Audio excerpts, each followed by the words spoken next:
Let your body waddle.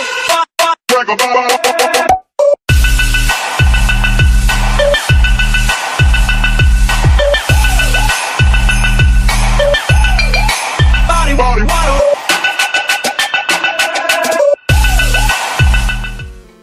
What is going on, guys? My name is Crimson CBAD, and we are here with our first team builder episode. Now, this is not a live team builder. I was messing around a little bit.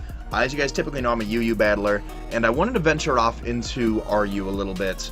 And how that started was that I drafted Jolteon in the GBA.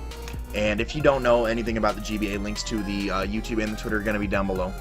And I fell in love with Jolteon a lot, because I was trying out a bunch of different movesets with it, and I decided, you know, I want to see what else I can do in the tier that it's from. And it is an RU Pokemon. This is going to be an RU team building session, strictly RU. And as you can see on the screen, we've got Josh the Jolteon. And I'm kind of break it down. I laddered quite a bit with this team last night, and I thought it was really good. Only a few very weird sets were able to counter it. But for the most part, it did very well. Okay, so on the screen we've got Josh the Jolteon. This is what I wanted to base the team around. Now, Josh the Jolteon only has one weakness, and it is to ground. We gave it the choice specs, so it just hits absolutely monstrously hard. Volt Absorb for that electric immunity. We do have a Pokemon that is weak to electric on the team. As you can see, we've got Mr. Mustachos, the Jellicent, that is weak to the electric type. So we do get Volt Absorb, which is nice. I gave it Volt Switch, Thunderbolt, Hidden Power Ice, and Shadow Ball. Volt Switch, we get that Switch initiative off. If he's just going to sack off a Pokemon and we're fresh in on Jolteon, we can just Volt Switch, get a little momentum back going our way. Thunderbolts for that super hard-hitting stab. Hidden Power Ice, I gave it Hidden Power Ice because I was running into a lot of Druddigons last night. I ran into a few Sigilifs. What else was I running into where I was using Hidden Power Ice? Sigilif. Tangrowth. Tangrowth was another problem that I was running into. So Hidden Power Ice hits a lot of those very common things that you see in RU. And then Shadow Ball definitely was coming through a lot because I saw a lot of, again, I saw the Sigilifs, I saw the Mismagius, so it hits a lot of those things really well, and Shadow Ball is also just a good move to have for coverage. Looking at the EV spread, I gave it 252 in special attack, 248 in speed, 4 in special defense, and 4 in HP. I gave it 4 in HP, so that way if we switch in on rocks, we are still able to outspeed and get maybe one or two hits off unless they've got priority. The odd amount of HP is obviously going to bring us down to 1 HP overall if we switch in enough times on rocks. 252 special attack just to absolutely destroy things. 248 in speed, 4 in special defense just in case it wants to take a hit on that end. The 248 in speed, though, give it the positive. You know what? How do I want to do this? I'm actually going to change it up really quick. I'm not going to give it the 4 in special defense because we're not going to need that. We can just run full 252 speed, 252 attack, 4 in HP. So now with that speed, we've got the Timid Nature. Timid Nature is going to make sure the Jolteon outspeeds anything in this tier. The only thing that I saw outspeeding me last night was a Choice Scarfed Emboar. So other than that, the Timid Jolteon was just running absolute shop on the opponents. So with Jolteon's one weakness being ground, I wanted a Levitate user, and one of my favorite Levitate users is Weezing. Weezing has such a good natural bulk behind it that if you run the EV spread right, it's just gonna absolutely hit him. Weezing is another Pokemon that I drafted actually, so it was really cool that I got to mess around with these in the respective tiers. Here we've got Cancerous the Weezing. Cancerous is holding the Black Sludge, so it has a little bit of recovery. It has that Levitate ability, obviously, so it is immune to ground-type moves. Perfect for making sure Jolteon stays alive. It carries Will-O-Wisp, Flamethrower, Pain Split, and Toxic Spikes. I carry the Willow because that's really good to use against any sort of offensive Pokemon that want to come in on it. Use the Willow, half its attack right there. It's going to do no damage, virtually any damage to it. It's going to force a switch. Flamethrower, because there are a lot of Pokemon Steel types that are going to come in on the Weezing. Last night I saw a ton of Cobalion that were coming in on Weezing. Flamethrower definitely takes care of it, as well as Will-O-Wisp. Will-O-Wisping always will half that attack, get a couple Flamethrowers off. Perfect.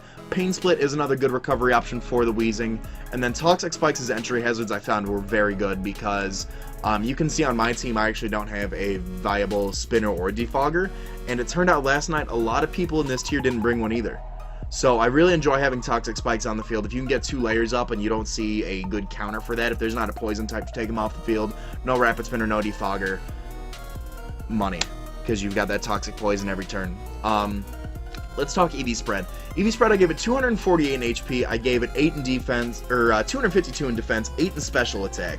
I wanted to give it a little bit more in special attack, just so that Flamethrower came off a little bit harder than normal. 252 in defense brings it up to 189. That's a monster. 248 in HP is going to give it that 171. I wanted to give it a little bit of a EV incentive in special attack, so Flamethrower actually did do some damage. And 240 in HP still gives us that odd amount of HP, so we can switch off into it onto rocks. So rocks aren't going to take us out by any means. I give it a bold nature, so that's just going to throw our defense stat through the roof.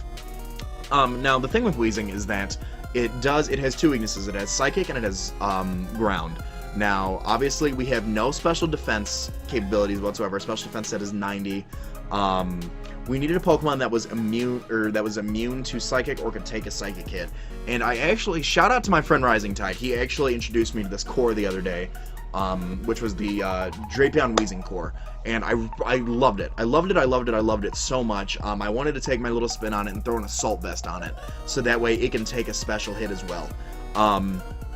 Now we've got Dr. Eggman the Drapion. The reason I call it Dr. Eggman is because it looks like it's got like the Dr. Eggman mustache. If you look, like right up there, looks like it's got the Dr. Eggman mustache. I don't know. That's what I think. You don't have to think that.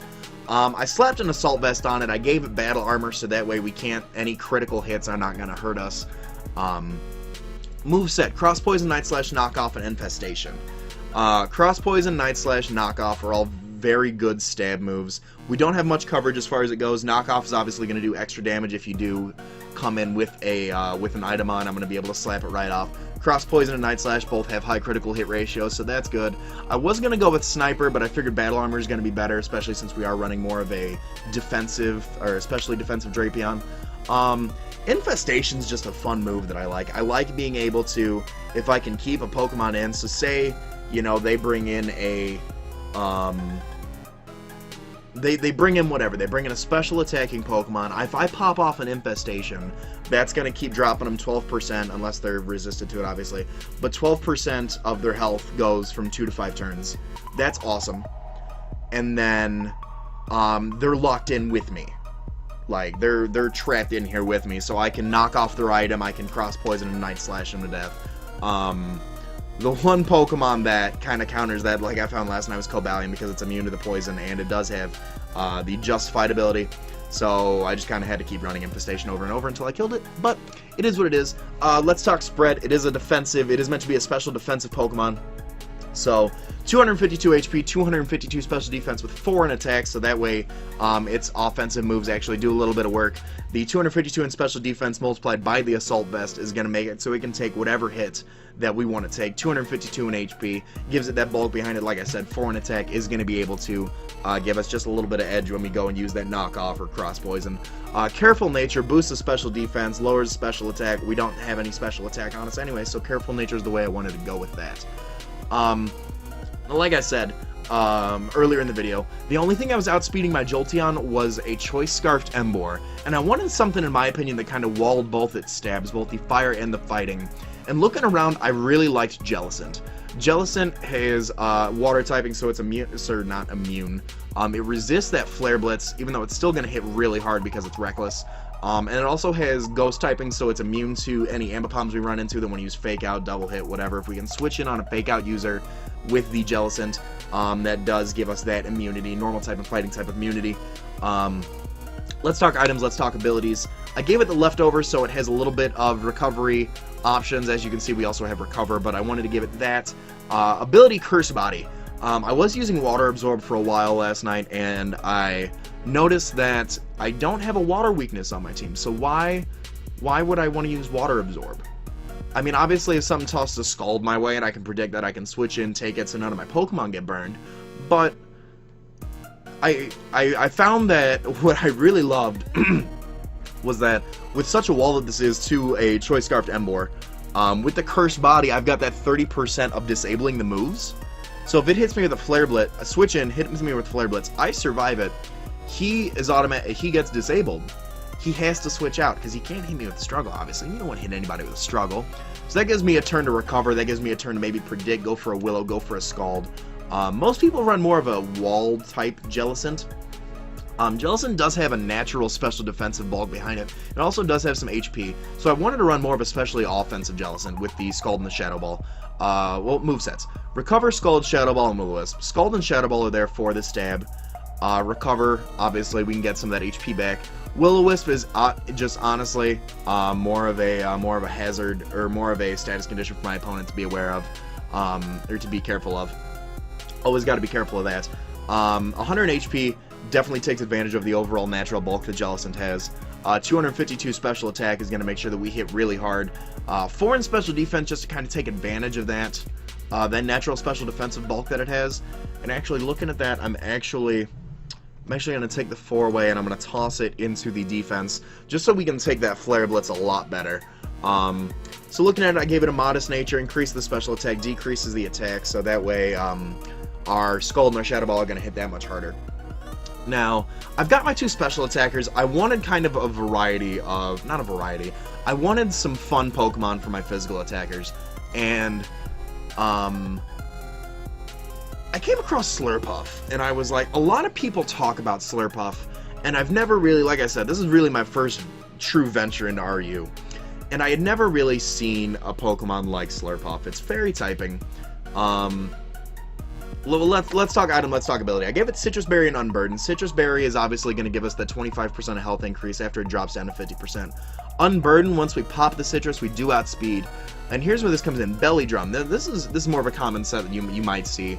I'll never venture into the tier myself, so I don't really know much about it. So I had a lot of fun with this set. Belly Drum, gonna bring us down to 50%, maximizes our attack, pops the Citrus, we're back up to 75% health, and we get that Unburdened speed boost. And then as far as attacks go, Play Rough, Drain Punch, and Facade.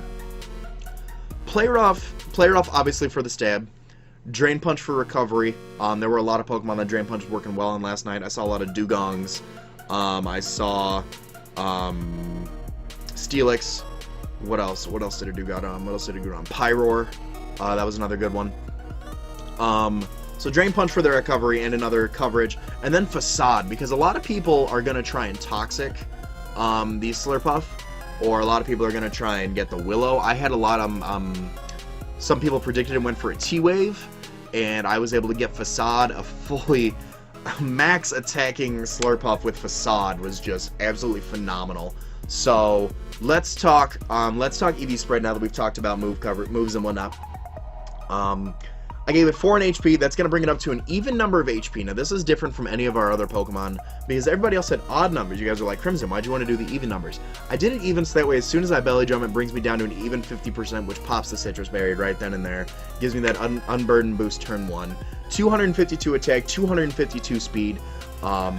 We hit hard, we move fast, so now that we got the Unburden boost, speed's automatically going to be through the roof. I gave it that Adamant nature, so that way when we get the Belly Drum off, when we get the attack increase, when we get that Unburden boost, we are just a monster. We're an absolute monster. We can hit hard, we can hit fast, it's awesome. So that's why I went with Destroyer. And now we've got Sarcasm the Ambipom here. I love Ambipom personally, and I wanted to bring it because it hits a lot of things. It has priority and fake out. It gets knockoff. Technician's always a fun time. So let's talk items and abilities. Normal Gem. You can either go with a Normal Gem boosted Fake Out, or if you're in kind of a pinch, like I found myself a couple times, a Normal Gem boosted Double Hit. That hits pretty hard. That hits pretty hard. And you can run like a, if you really need to. I saw a Normal Gem boosted Giga Impact last night. Oh, that was monstrous. Fortunately, I switched into Jellicent predicting a Fake Out, but he went for a Giga Impact, so that was fun. So Normal Gem boosted, Fake Out, or Double Hit. That's going to get rid of our item, and that's going to mean Acrobatics hits that much harder because we don't have an item. So if you get a fighting type in for whatever reason, what are the two? Soccer, Throw, Acrobatics is going to hit it pretty hard. If for whatever reason you can't outspeed an Emboar, Acrobatics does hit that pretty hard too. Fake Out, you do have that priority. Knockoff, you get off any items. If they try and be cheeky and switch into a Jellicent or a Mismagius, you are able to get that advantage on them and hit them with Knockoff. Double Hit takes advantage of not only the stab, but also the Technician ability. So you've got a lot of, you hit pretty hard there, assuming they're not resistant to it. EV spread, we've got 4 in HP, so that way we can switch in on rocks. Obviously we've got that odd number of HP. 252 attack, so we hit pretty hard. 252 in speed, so we move fast. Because we've got the technician boost on acrobatics, fake out, and double hit. So we didn't really need that attack boost, so I decided to give it a jolly nature, so that way we do outspeed a lot of things. And I found last night it ended up working well. So, quick team recap: Josh the Jolteon, Cancerous the Wheezing, Dr. Eggman the Drapion, Mr. Mustachios the Jellison, Destroyer the Slurpuff, and Sarcasm the Ambipom. That has been it for our first live team builder. You will see this team featured on Wi-Fi battles on the channel, maybe even in a live stream too. So make sure you follow me on Twitter and on Twitch down in the description below. Links to both those will be down there. It's where I always ask for battles, and it's where I stream viewer battles a lot. So make sure you follow me on both those venues. Any genuine concerns you had about the team that I made, make sure you leave me a comment in the comment section down below. This is my first team builder video, so any sort of feedback will be appreciated from you guys. And also, if you want to see a specific Pokemon in a specific tier that you want to see me build a team around, please let me know in the comment section below. So that being said, guys, I hope you have enjoyed. Please make sure you hit that like button, show some support for the new series and for the channel, and make sure you hit that subscribe button too, so that way you don't miss out on any of the content we've got coming your way. That being said, my name is Crimson CBAD, and I will talk to you all soon. Later.